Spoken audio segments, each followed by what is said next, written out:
Hello friends, welcome to Devanshka diaries. ఇప్పుడు మీరు వినబోతుంది మన్నించి ఓ ప్రేమ స్టోరీలోని 63వ భాగం.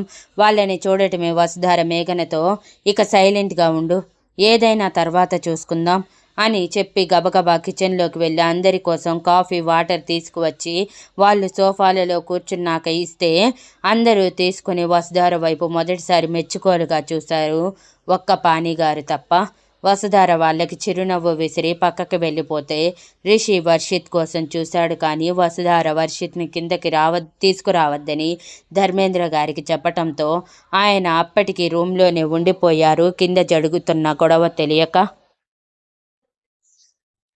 ఇక గాయత్రి దేవి గారు రెస్ట్ తీసుకుంటూ ఉండటం వలన ఆవిడికి జరిగే గొడవ తెలియలేదు. వాళ్ళు తాగేసి ఎవరి రూమ్కి వాళ్ళు వెళ్ళిపోయాక మేఘన తప్పించుకోవటానికి పక్కకి వెళ్ళిపోతుంటే వసుధార అందరితో, చూడండి, నేను ఏ తప్పు చేయలేదు. మీకు నా మీద నమ్మకం లేకపోతే ఈ ఇంట్లో సీసీటీవీ కెమెరాస్ ఉన్నాయి, హాల్ వరకు. మీరు మర్చిపోయారేమో, నేనేది మర్చిపోలేదు. సో వాటిని చెక్ చేద్దాము. కానీ మగవాళ్ళని కొంచెం రెస్ట్ తీసుకొనివ్వండి. వాళ్ళు ఫ్రెష్ అయి వచ్చాక మీ గొడవ బయటికి చెప్పి వాళ్ళని డిస్టర్బ్ చేయొద్దు. కష్టపడి వచ్చారు, వాళ్ళకి కొంచెం మనశ్శాంతి అవసరం అని సీరియస్గా చెప్పి పైకి వెళ్ళిపోతుంది. తన రూమ్లోకి వెళ్ళిన పానీ గారికి సుశీల గారు నిద్రపోతూ ఉండటం చూసి అయోమయంగా, ఇదేంటి ఎప్పుడూ లేనిది సుశీల ఇలా నిద్రపోతుంది అని సుశీల గారిని లేపాలని చూశారు. కానీ ఆవిడకి కొంచెం మత్తెక్కి ఉండటంతో అంటూ మూలుగుతున్నారే తప్ప కళ్ళు కూడా తెరవలేకపోతున్నారు. ఇంతలో లోపలికి వచ్చిన మేఘన, డాడీ, మమ్మీ కాలు నడుము కొంచెం బెనికాయి, డిస్టర్బ్ చేయకండి, పడుకోనివ్వండి అని అనగానే, అయ్యో అవునా, ఎలా జరిగింది అంటూ సుశీల గారి పక్కన కూర్చుంటే మేఘన గుటకలు మింగుతూ డోర్ క్లోజ్ చేసి, నా వల్లే జరిగింది డాడీ అని అంది. ఏం చేశావు మేఘన? మీ అమ్మ నడుము విరగ్గొట్టాల్సిన అవసరం నీకేమొచ్చింది అని సీరియస్ అయ్యారు పానీగారు. మేఘన జరిగింది మొత్తం చెప్పి, తను అలా మాట్లాడి అమ్మమ్మ ముందు నన్ను తక్కువ చేయటం నచ్చలేదు డాడీ, అందుకే తనకేదైనా గుణపాఠం చెప్పాలనుకున్నాను. కానీ సడన్గా ఇందులో అమ్మ ఇరుక్కుంటుందని ఊహించలేదు.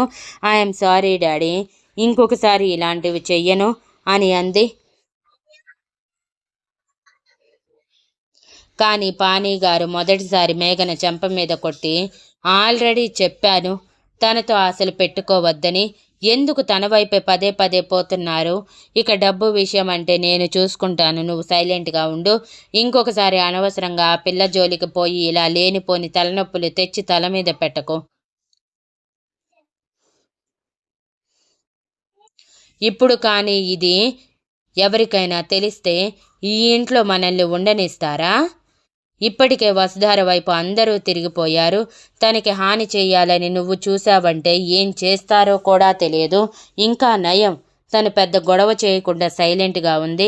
ఇక నువ్వు దాని గురించి అస్సలెత్తకు అని అన్నారు పానీగారు.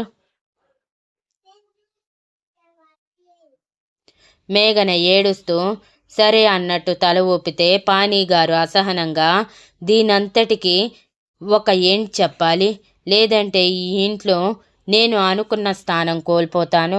కనీసం ఈ ఇంట్లో ఉండి ఎంతో కొంత డబ్బు వెనకేసుకుందామంటే ఏదీ లేకుండా చేస్తుంది ఆ వసుధార.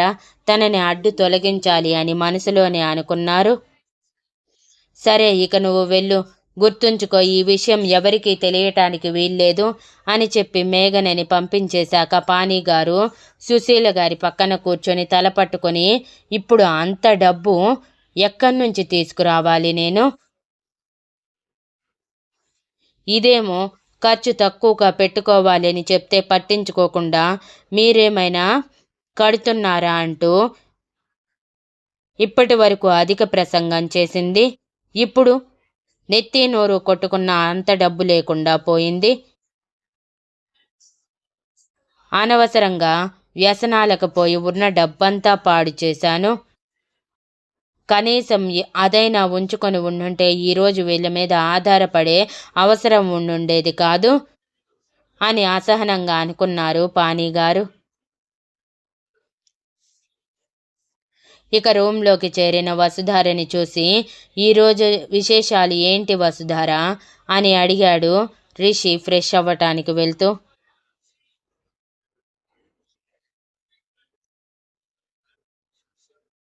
నువ్వు ముందు ఫ్రెష్ అయ్యిరా రిషి, చెప్తాను అని రిషిని పంపించేశాక వర్షిత్ కోసం వసుధార ధర్మేంద్ర గారు కింద గోల ఏంటి అని అడిగినా, చిన్న ఎంటర్టైన్మెంట్లే డాడీ, మీరు పట్టించుకోకండి, చెప్పాను కదా, వీటిల్లో మీరు ఇన్వాల్వ్ అవ్వద్దు అని చెప్పి వర్షిత్ని తీసుకొని వెళ్ళిపోయింది వసుధార.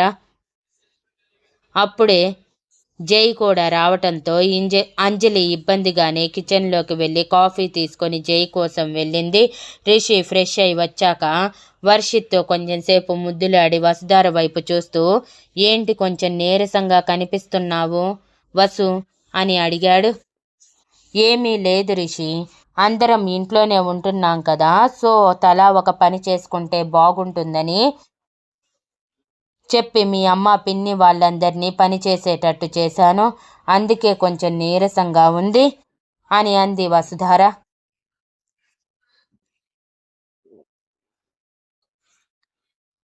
వాళ్ళు చేశారా? నాకు తెలిసి చేసుండరే అని వెటకారంగా అన్నాడు రిషి. లేదు రిషి, చేశారు అని వసుధార నవ్వుతూ అంది. ఏంటి నువ్వు చెప్పేది నిజమా? వాళ్ళు పని చేశారా? అది జరిగే పని కాదు వసు, నువ్వు పొరపాటు పడుతున్నావు అంటే. అయ్యో రిషి, ముందు నేను కూడా అలానే అనుకున్నాను, కానీ వాళ్ళు మరీ అంత చెడ్డవాళ్ళేమీ కాదు. పర్వాలేదు, చెప్తే వినే రకాలు. ఇంతవరకు చెప్పక వాళ్ళు అలా అయ్యారు. నేనున్నాను కదా, అన్నీ నేను నేర్పిస్తాను అని అంది వసుధార. సరేలే, ఏదైనా చేసుకో, నాకెందుకు, కానీ నువ్వు మాత్రం ఎటువంటి రిస్క్లో పడకో, అర్థమైందా అని సీరియస్గా చెప్పాడు రిషి. సరే సరే అని వసుధార చిరునవ్వుతో అనగానే రిషి వర్షిత్తో కిందకి వెళ్ళి ఆడుకుందామని చెప్పి ఒక బాల్ తీసుకొని గార్డెన్లోకి వెళ్ళిపోతే వెనకే వసుధార కూడా వచ్చింది.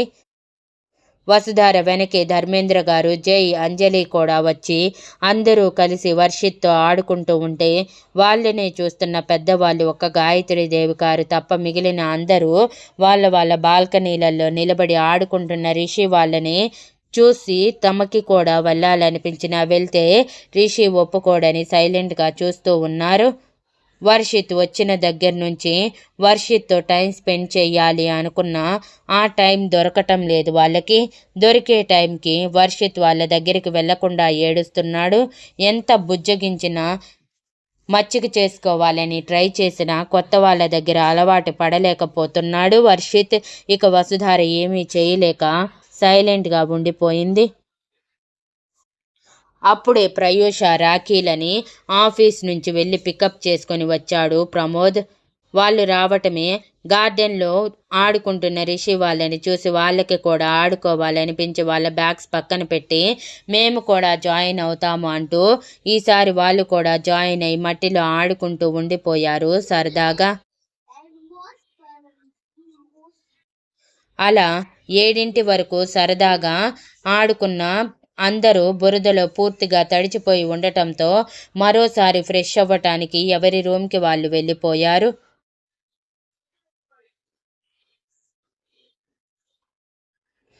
చాలా రోజుల తర్వాత తమ ఇంట్లో తమ వాళ్ళతో సరదాగా టైం స్పెండ్ చేయటం ప్రమోద్, ప్రయూష, రాఖీలకి మాత్రం చాలా నచ్చింది. సో ఆటోమేటిక్గా వెళ్తున్న రిషిని గట్టిగా హత్తుకొని, థ్యాంక్ యూ అన్నయ్య, ఇంత మంచి వదినని, ఇంత మంచి కొడుకుని మా కోసం తీసుకువచ్చినందుకు. మీరు రాకపోయి ఉంటే ఈ ఇంట్లో మేము కూడా ఒక రోబోలలా ఉండిపోయే వాళ్ళం. బట్ మీరు వచ్చి మాకు చాలా హెల్ప్ చేశారు అని అన్నాడు రాఖీ. మాకు కూడా అన్నయ్య అని అన్నారు ప్రయూష, ప్రమోద్ ఇద్దరు. అలా చూస్తున్న పెద్దవాళ్ళకి ఎక్కడో చిన్న బాధ. తమ పిల్లల్ని రిస్ట్రిక్షన్స్ పేరుతో వాళ్ళకి కనీసం మాట్లాడే స్వేచ్ఛ కూడా ఇవ్వలేకపోయామా అని. ఇక పానీ గారు అదంతా చూసి అసహనంగా, రోజు రోజుకి ఇంట్లో అన్నీ మారిపోతున్నాయి, ఇలానే అయితే రేపు చిప్ప చేతికి అందుతుంది, ఆలోపు ఏదో ఒకటి చెయ్యాలి, ఏది కాని పక్షంలో మాకు అడ్డు వచ్చిన వాళ్ళని పక్కకి తప్పించాలి అని అనుకున్నారు. నైట్ డిన్నర్ టైంలో కూడా వసుధార సరదాగా అందరితో మాట్లాడుతూ ఉంటే పెద్దవాళ్ళు మాట్లాడకుండా సైలెంట్గా తిన్నారు. కానీ మిగిలిన వాళ్ళు సరదాగా మాట్లాడుకుంటూ తినేశారు.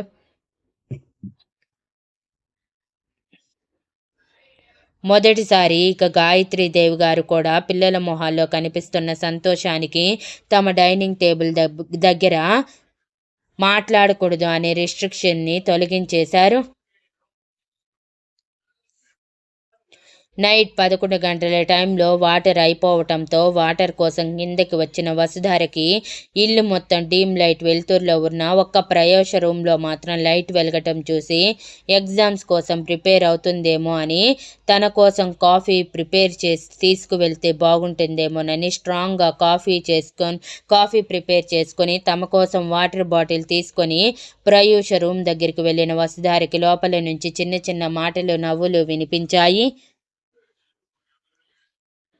ఇంతలో ప్రయూష మాటలు ఎక్కువగా మితిమీరి ఉండటంతో ఏం జరుగుతుందో అర్థం కాక తప్పని తెలుసుకోవాలి అన్న ఇంటెన్షన్తో డోర్కి చెవి పెట్టి ప్రయూష మాట్లాడే మాటలు వినటం మొదలుపెట్టింది వసుధార.